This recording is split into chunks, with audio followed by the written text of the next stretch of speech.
अच्छा, तो बेसिकली ये डेटा रिस्पॉन्स है और ये वही पेपर है जो हमने जिसका सेक्शन बी और सी कर लिया, दैट इज मार्च 23।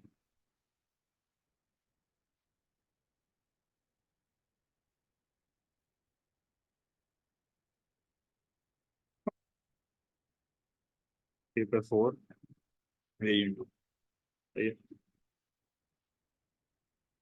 जब उसका हम सेक्शन ए कर रहे हैं, section A data response. A2 की डेटा रिस्पॉन्स अगेन मैंने आपको बताया था कि इतना ज़्यादा एक हैसल क्रिएट नहीं करता है ये। 20 मार्क की होती है और 20 मार्क के से हमारा टारगेट यही होता है कि हमें एटलीस्ट रिस्पेक्टेबल स्कोर यहाँ पर करना है। सही है। एटलीस्ट मिनिमम 13+ तो आपको लाने ही लाने हैं, या 12+ तो लाने ही लाने मिनिमम। सही है। तब जाके जो है आप सेक्शन बी से कवर कर पाओगे ग्रेड। आप देखो से क्या लिखा हुआ है, आंसर और parts of question 1 obviously compulsory है, सब करना है। एक हम ऑलरेडी कर चुके हैं मेरे हिसाब से ईयरली में, स्पेसिमेन 23 की। अब ये दूसरी वाली है जो कि हम ईयरली में कर रहे हैं हमारे सेशंस में। Increasing public sector debt is a good policy. Public sector debt बढ़ने का मतलब क्या है, बता सकता है कोई? पब्लिक सेक्टर डेट बढ़ने का मतलब क्या होता है? Any idea? More issue of bonds. Excellent. Public sector borrowing का मतलब है you are issuing bonds. You are issuing bonds, you are borrowing from the public in order to increase your spending और डू समथिंग एल्स। मतलब basically या तो public sector boring requirement है यार, ये याद है, पीएसबीआर है। ये पीएसबीआर बोलो या डेट फाइनेंसिंग भी कह सकते हैं इसको, अगर ये डेट फाइनेंस करने के लिए कर रहे हैं। पब्लिक सेक्टर बोरिंग रिक्वायरमेंट की बहुत रीजंस होती है, पर one of the main reasons is debt financing.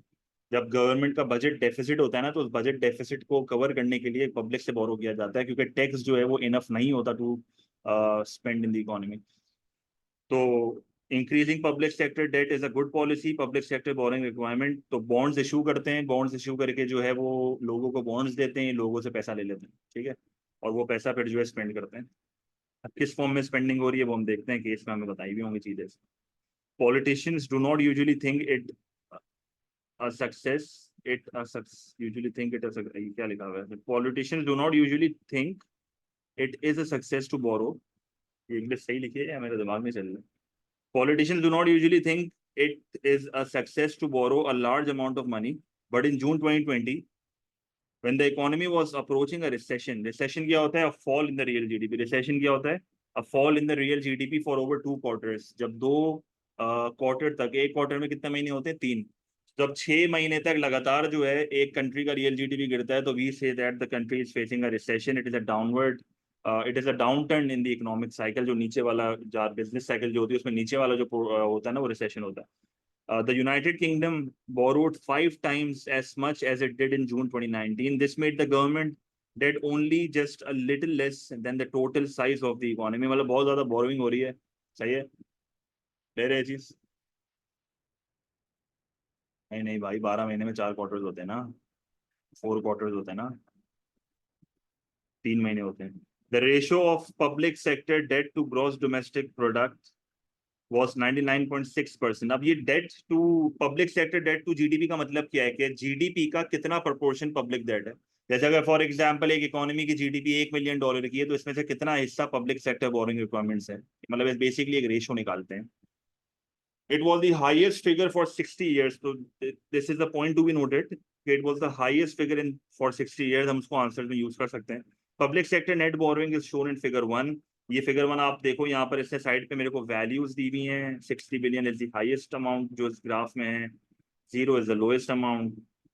फिर महीने दिए हुए हैं, मई, जुलाई, सितंबर, नवंबर, जनवरी, मार्च।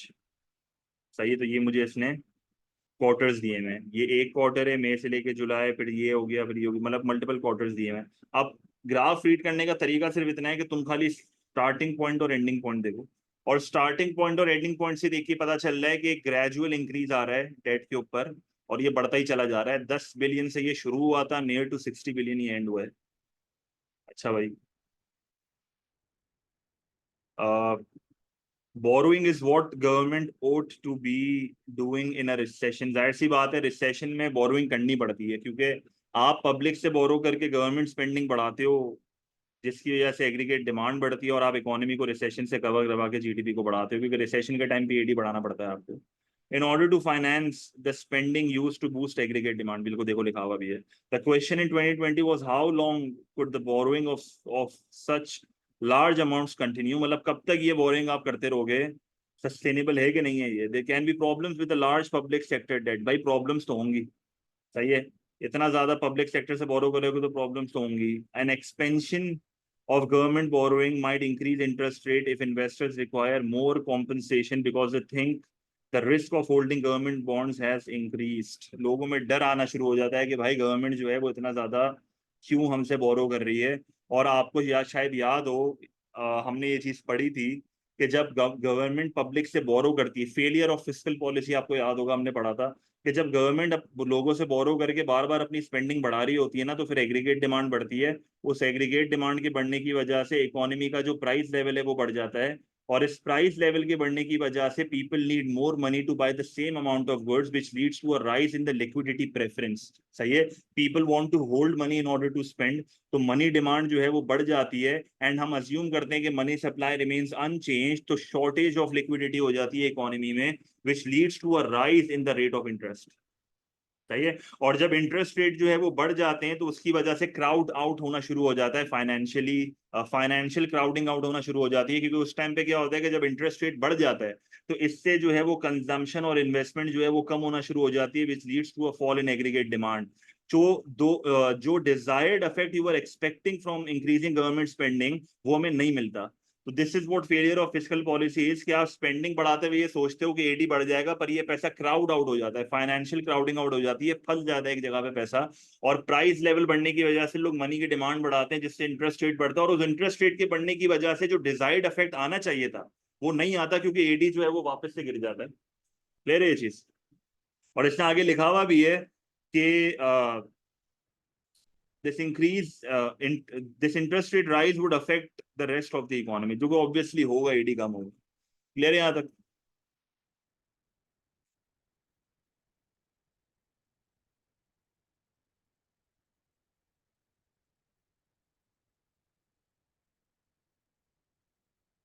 अच्छा फिर आगे इसने लिखा हुआ है कि there is also a theoretical objection that the government borrowing could crowd out. देखो लिख भी दिया उसने आगे. The private sector, especially when the economy is close to its productive capacity and unemployment of the resources is low. Now ये एक बड़ी important statement है which we can use in the evaluation. ये question करते हुए बताऊंगा आपको. This would not happen when there are unemployed resources in the recession. अब देखो ये बड़ी इंपॉर्टेंट एक बात है, मैं जनरली आपको थोड़ा बहुत बता भी देता हूँ. भाई अगर मैं गवर्नमेंट की स्पेंडिंग बढ़ाता हूँ और एग्रीगेट डिमांड बढ़ती है, तो सारा मसला शुरू कहाँ से हो रहा है, क्राउडिंग आउट का जो इशू है वो शुरू कहाँ से हो रहा है. कोई बता सकता है ये फेलियर ऑफ फिस्कल पॉलिसी का स्टेप कौन सा है. मतलब इस चेन में से ऐसी कौन सी चीज है जिस which leads to this issue. Issue शुरू कहाँ से हो रहा है. नहीं, इशू इंटरेस्ट रेट के बढ़ने से शुरू नहीं हो रहा. इशू यहां से शुरू हो रहा है, ये मैं हाईलाइट कर रहा हूँ पिंक से. इशू यहां से शुरू हो रहा है. ये जो प्राइस लेवल बढ़ती है ना, यहां से मसले शुरू होते हैं. आप गवर्नमेंट स्पेंडिंग बढ़ाते हो, एडी बढ़ जाता है. अगर इकोनॉमी में स्पेयर कैपेसिटी अवेलेबल है, अगर इकोनॉमी में बहुत बड़ा डिफ्लेशनरी गैप है, अगर इकोनॉमी में बहुत ज्यादा रिसेशन है, तो क्या प्राइस लेवल बढ़ेगी, क्या इन्फ्लेशन आएगा. उस वक्त तो रिसोर्सेज होंगी ना इकोनॉमी में, उस वक्त तो रिसोर्सेज होंगी, आप आसानी से इस डिमांड को मीट कर सकते हो. इसका मतलब अगर एडी के बढ़ने से प्राइस नहीं बढ़ेगी तो आगे वाला कुछ भी नहीं होगा. इसका मतलब क्राउडिंग आउट कब होती है, क्राउडिंग आउट तब होती है when there are less resources available in the economy, जब इकोनॉमी में हम डिफ्लेशनरी गैप बहुत कम होता है. अगर डिफ्लेशनरी गैप बहुत ज्यादा है ना, फिर टेंशन नहीं है. तो इससे देखो क्या लिखा हुआ है कि भाई क्राउड आउट तब होता है when the economy is close to productive capacity and the unemployment is low, क्योंकि उस टाइम पे एडी के बढ़ने से प्राइस बढ़ती है, जिसकी वजह से ये आगे वाली चेन शुरू हो जाती है. अगर प्राइस नहीं बढ़ेगी ना तो आगे कुछ भी नहीं होगा. तो इससे लिखा हुआ भी है this would not happen when there are unemployed resources in a recession. Clear है ये line.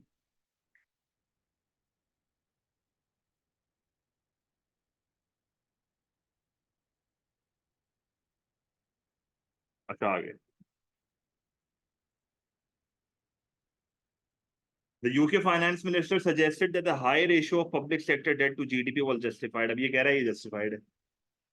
It is the stability of the ratio that is important. अब स्टेबल तो इनका कहीं से भी नहीं है. अगर हम ग्राफ देखें तो ये बढ़ता ही जा रहा है. This reasoning can be justified, reducing government spending in order to reduce borrowing would risk stopping any recovery and make the situation worse. अब ये कह रहा है कि यार अगर पब्लिक सेक्टर बोरोइंग, क्योंकि नॉर्मली क्या होता है अगर एक इकोनॉमी में बजट डेफिसिट हो जाता है, तो पहला ऑप्शन तो मेरे पास ये है कि मैं जो है ना अपनी स्पेंडिंग को रोक दूं और स्पेंडिंग को रोक के अपने बजट डेफिसिट को बैलेंस बनाऊं। क्योंकि अगर मेरी इकोनॉमी का बजट डेफिसिट है और गवर्नमेंट की spending is greater then the tax revenue, तो पहला ऑप्शन मेरे पास ये है कि मैं सिंपली जो है वो टैक्स को बढ़ते दूं जो कि बढ़ रहा है, और गवर्नमेंट स्पेंडिंग रोक दूं। तो जब मैं गवर्नमेंट स्पेंडिंग को रोक दूंगा और टैक्स बढ़ता जाएगा तो एक टाइम पे बजट आके बैलेंस हो जाएगा।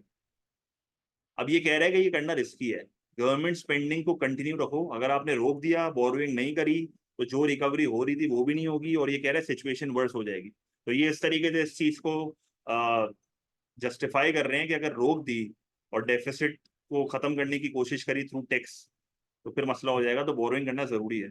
Economic recovery is necessary to restore economic activity which in turn will restore the government finance. अब ये कह रहा है कि यार अगर हम इकोनॉमिक रिकवरी कर लेंगे ना और हम किसी तरीके से एग्रीगेट डिमांड को बढ़ा देंगे और इकोनॉमी में लोगों की इनकम्स बढ़ जाएंगी और हम बोरोइंग करके स्पेंडिंग कर लेंगे, तो ये कह रहा है फ्यूचर में जाकर ना जब इकोनॉमिक एक्टिविटी बढ़ेगी, क्योंकि इकोनॉमिक एक्टिविटी बढ़ने का सबसे बड़ा बेनिफिट गवर्नमेंट को क्या होता है कि टैक्स रेवेन्यू बहुत तेजी से बढ़ना स्टार्ट हो जाता है।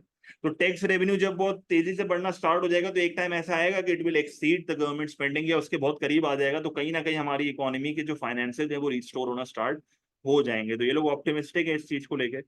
However, economists cannot know any with any what the limits of public sector borrowing should be.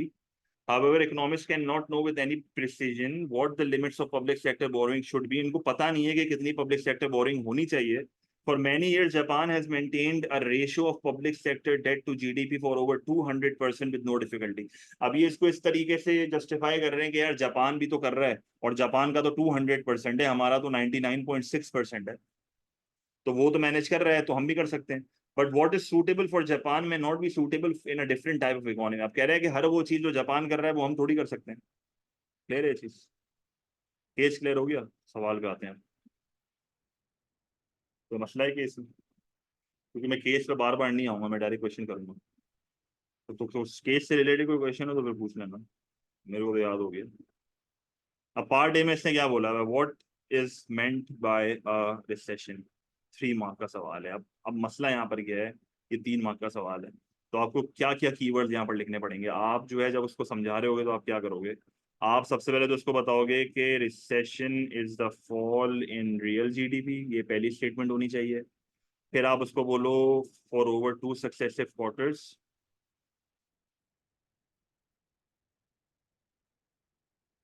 Successive की स्पेलिंग है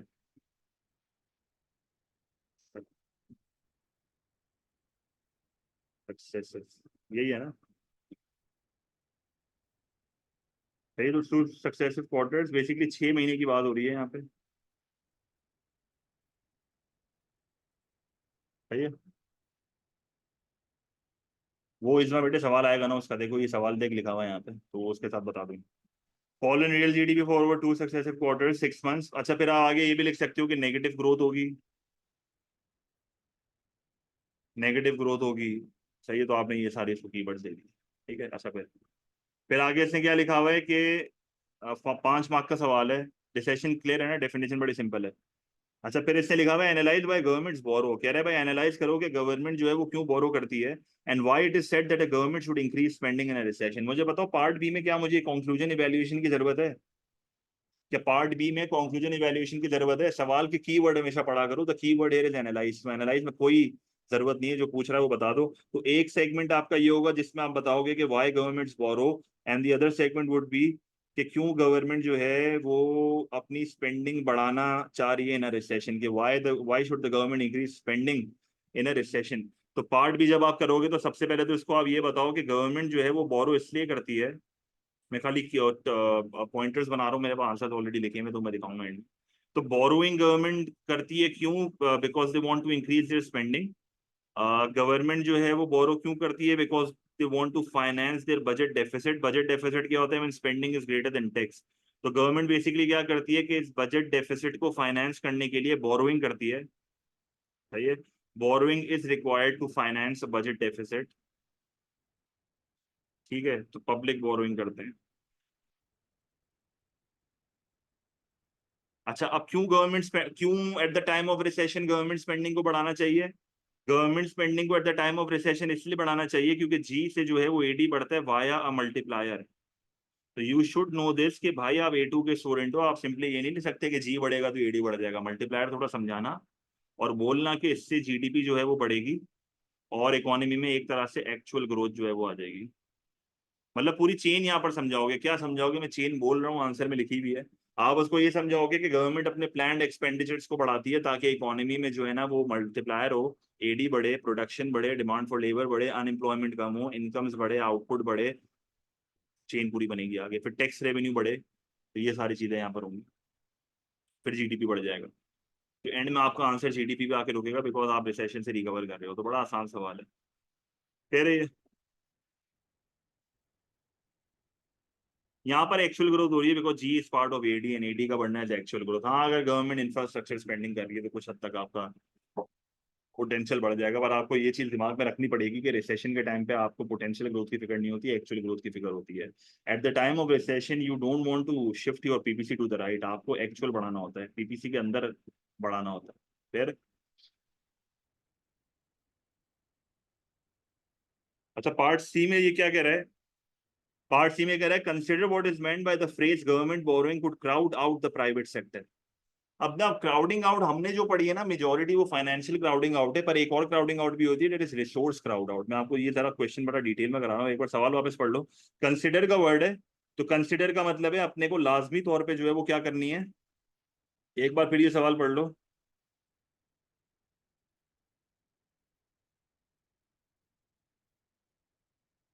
एक मिनट, एक मैसेज आया है भाई, एक मिनट। अम्मी गए वरना जवाब नहीं देता मैं। एक मिनट।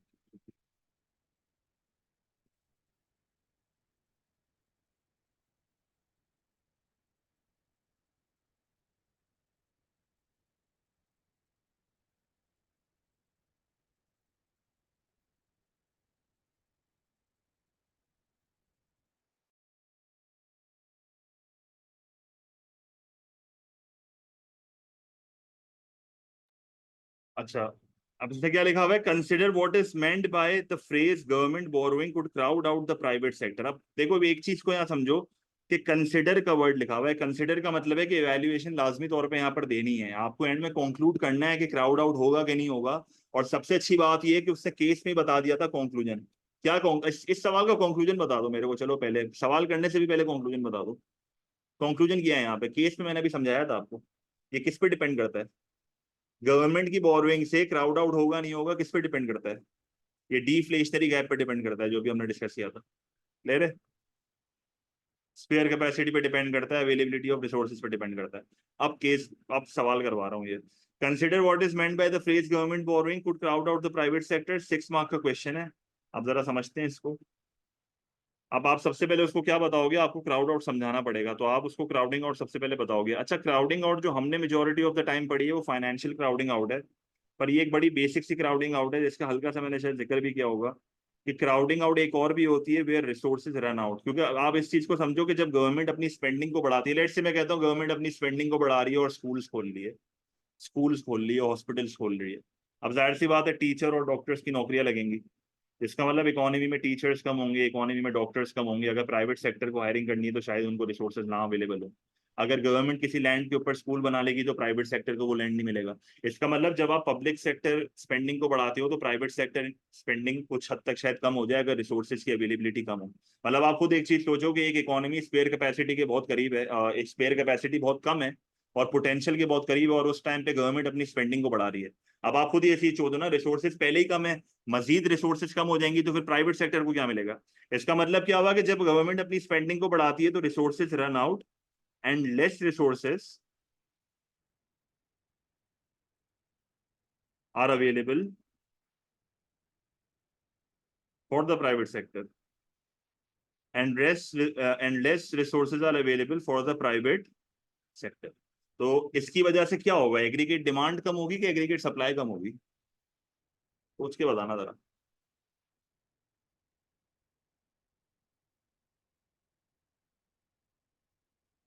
इससे एग्रीगेट डिमांड पे भी अफेक्ट आ सकता है पर एग्रीगेट सप्लाई पे भी अफेक्ट आएगा। एडी तो कम होगा ही पर एएस भी कम होगा। फिर एडी तो कम होगा ही, पर एएस भी कम होगा। ठीक है, एडी कम मैं आपको फाइनेंशियल क्राउडिंग से करके दिखा रहा हूँ, जो मेजर चीज है। अब देखो ये है रिसोर्स क्राउड आउट, ये कौन सी है? Resources crowd out. सही है। प्राइवेट सेक्टर इस तरीके से, क्योंकि अगर मैं एज अ गवर्नमेंट स्कूल और हॉस्पिटल बना लूंगा तो प्राइवेट सेक्टर के लिए वो लैंड अवेलेबल नहीं होगा, प्राइवेट सेक्टर के लिए टीचर और डॉक्टर्स अवेलेबल नहीं होंगे। मतलब उनके लिए अगर मैं रिसोर्स यूज कर लूंगा तो आपके लिए रिसोर्स कम हो जाएगा ना। तो अगर मैं, क्योंकि रिसोर्सेज स्केर्स होती हैं, लिमिटेड होती है ना। अच्छा, फाइनेंशियल क्राउड आउट क्या होता है? ये बहुत इंपॉर्टेंट है समझना, ये मैं आपको ग्राफिकली समझाऊंगा, पर मैं आपको पहले जनरली समझा रहा हूँ। जब गवर्नमेंट अपनी स्पेंडिंग को बढ़ाती है और वो एग्रीगेट डिमांड को बढ़ा देती है, अब जाहिर सी बात है गवर्नमेंट बोरोइंग के थ्रू बढ़ा रही है, सही है, तो गवर्नमेंट बोरोइंग के थ्रू एग्रीगेट डिमांड को बढ़ा रही है। हमने यहाँ पर ये चीज अज्यूम करी हुई है कि एग्रीगेट डिमांड के बढ़ने की वजह से प्राइस लेवल बढ़ जाएगा, तो वी आर अज्यूमिंग इकोनॉमी में स्पेयर कैपेसिटी इतनी नहीं है। सही है, तो प्राइस लेवल बढ़ गया, क्योंकि होगा ही इसी केस में, वरना तो होगा ही नहीं। तो प्राइस लेवल बढ़ेगा और उस प्राइस लेवल के बढ़ने की वजह से लोग मनी डिमांड बढ़ा देंगे, लिक्विडिटी प्रेफरेंस आपकी जो है वो बढ़ जाएगी। सही है।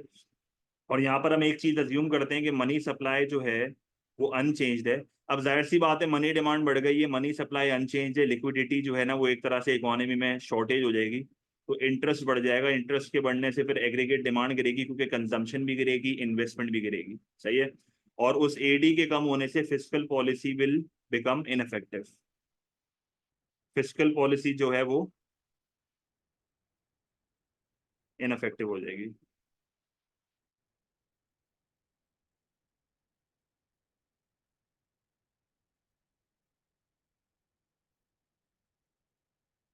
ठीक है, अब ग्राफिकली देखते हैं इस चीज को।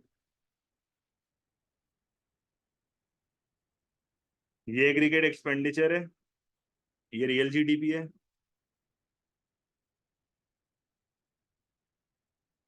ये 45 डिग्री लाइन, ये aggregate expenditure.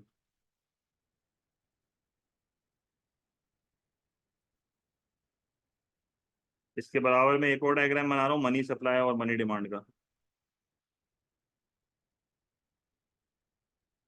Interest rate, money balances भी लिख सकते हैं, क्वांटिटी ऑफ मनी भी लिख सकते हैं, आपके ऊपर है। Liquidity preference.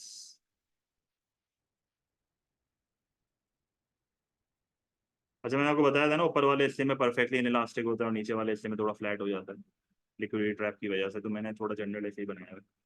ये आपकी आ गई money supply. This is your equilibrium, monetary equilibrium, तो ये इंटरेस्ट रेट है ये। अब क्या होता है? होता ये है कि गवर्नमेंट अपनी जैसे ही स्पेंडिंग बढ़ाती है तो वो एक्सपेक्ट करती है कि इकोनॉमी में एग्रीगेट एक्सपेंडिचर बढ़ जाएगा, जो कि ऑब्वियस सी बातें बढ़ जाएगा, तो मैंने जो है वो बढ़ा दिया।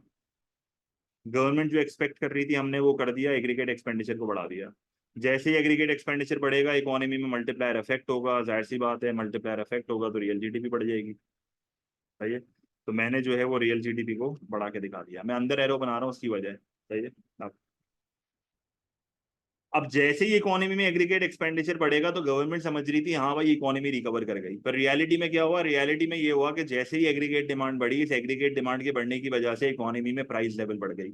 जैसे ही प्राइस लेवल बढ़ गई people started to demand more money, क्योंकि उनको स्पेंड करना है, चीजें महंगी हो गई है। अब इसकी वजह से जो है वो आपकी मनी डिमांड क्या हुई? बढ़ गई। इसकी वजह से जो है वो आपकी मनी डिमांड जो है वो बढ़ गई, आपका लिक्विडिटी प्रेफरेंस का कर्व ऊपर आ गया। मसला ये है कि मनी सप्लाई अपनी जगह पे ही है। आप देखो इंटरेस्ट रेट क्या हुआ? बढ़ गया। आप देखो इंटरेस्ट रेट क्या हुआ? बढ़ गया। अब जैसे ही इंटरेस्ट रेट बढ़ा तो इंटरेस्ट रेट की बढ़ने की वजह से कंजम्पशन भी कम हो गई, इन्वेस्टमेंट भी कम हो गई।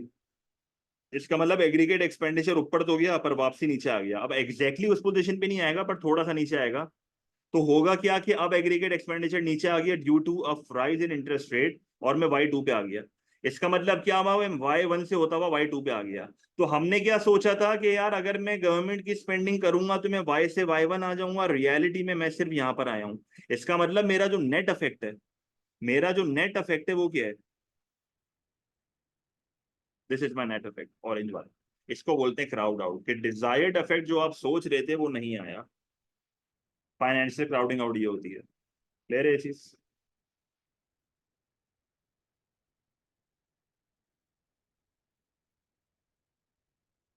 इसका सोल्यूशन क्या था याद है? इसका सोल्यूशन क्या था? सोल्यूशन में आंसर में नहीं लिखना, पर सोल्यूशन था क्या इसका? इसका सोल्यूशन क्या नजर आ रहा है आपको?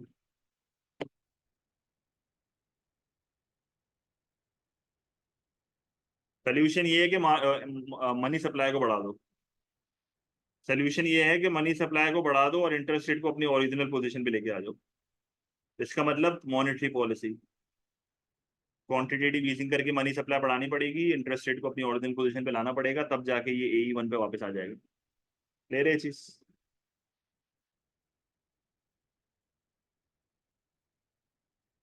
कोई मसला? अब मुझे बताओ कि क्या क्राउडिंग आउट नेसेसरी है? सवाल में क्या लिखा हुआ था? कंसिडर। एक प्राइवेट सेक्टर क्राउड आउट होगा, जरूरी है, तो आप बोलो इट इज नॉट नेसेसरी। ये आपकी वैल्यूएशन होगी, it is not necessary, it depends on deflationary gap.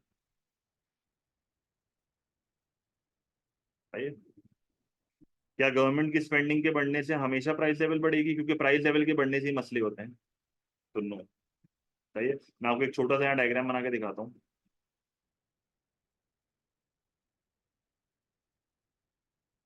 अगर मैं किनीजियन LRAS यहाँ पर बनाता हूँ,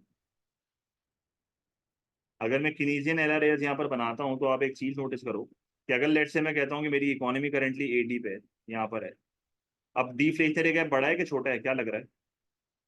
डिफ्लेशनरी गैप बड़ा है कि छोटा है? बहुत बड़ा है। इसका मतलब अगर इकोनॉमी में डिफ्लेशनरी गैप बहुत बड़ा है, तो क्या रिसोर्स क्राउड आउट होगा? क्या रिसोर्सेज का क्राउड आउट होगा? क्या गवर्नमेंट के रिसोर्सेज यूज करने से प्राइवेट सेक्टर के लिए रिसोर्सेज कम होंगे? नहीं होंगे भाई, बहुत सारे रिसोर्सेज अवेलेबल है। बहुत सारे रिसोर्सेज अवेलेबल है। सही है। अगर गवर्नमेंट अपनी स्पेंडिंग बढ़ा भी देती है, जिससे AD बढ़ भी जाता है, तो आप देख लो इकोनॉमी में इतना कोई फर्क नहीं पड़ रहा। मसला नहीं होगा कुछ भी। और आप ये भी देखो कि प्राइस लेवल भी नहीं बढ़ रही।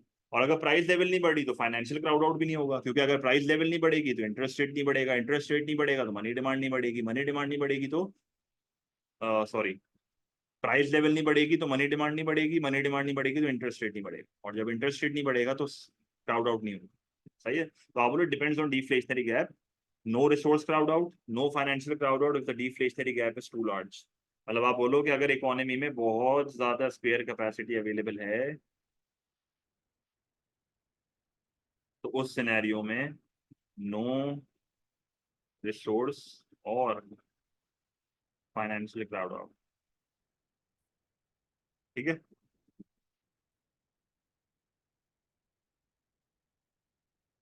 सबसे लास्ट क्वेश्चन अगर हम देखें,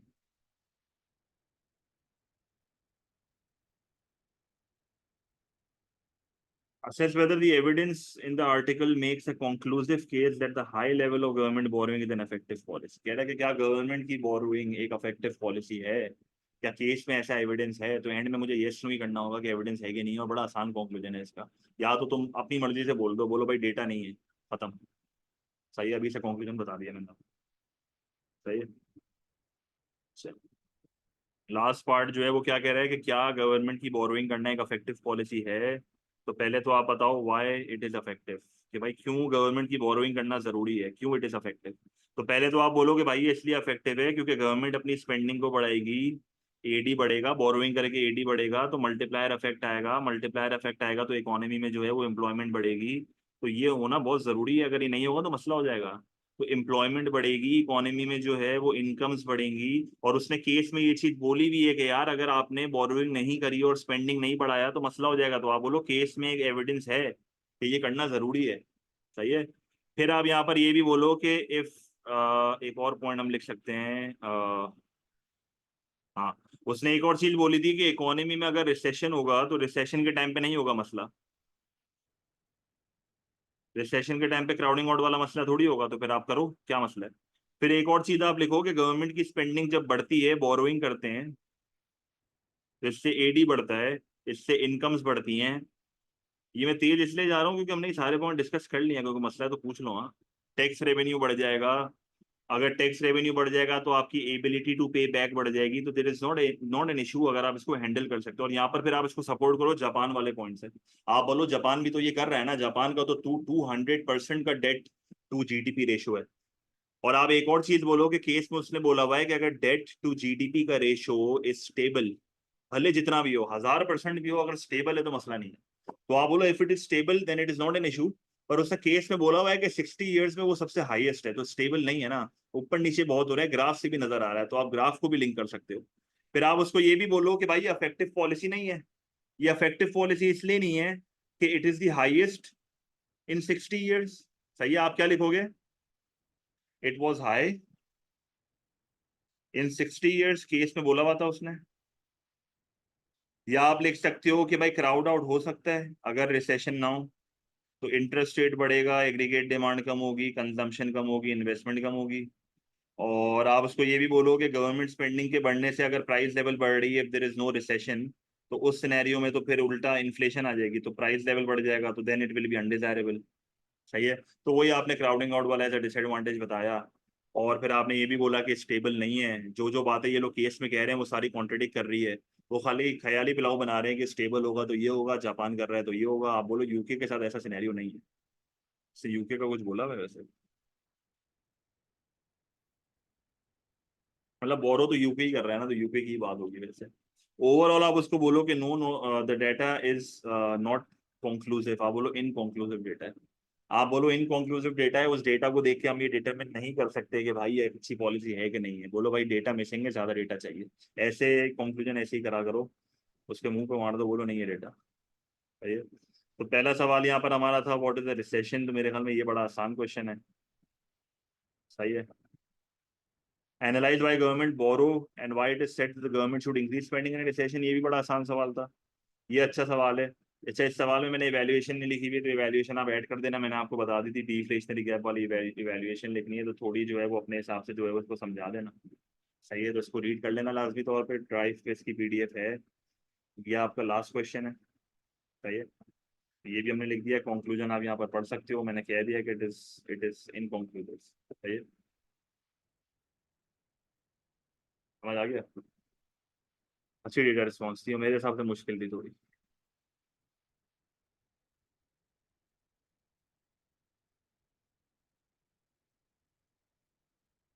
ग्राफ के अंदर, हाँ हाँ, ग्राफ ये तो मैंने कौन सी ग्राफ की बात कर रहे हो?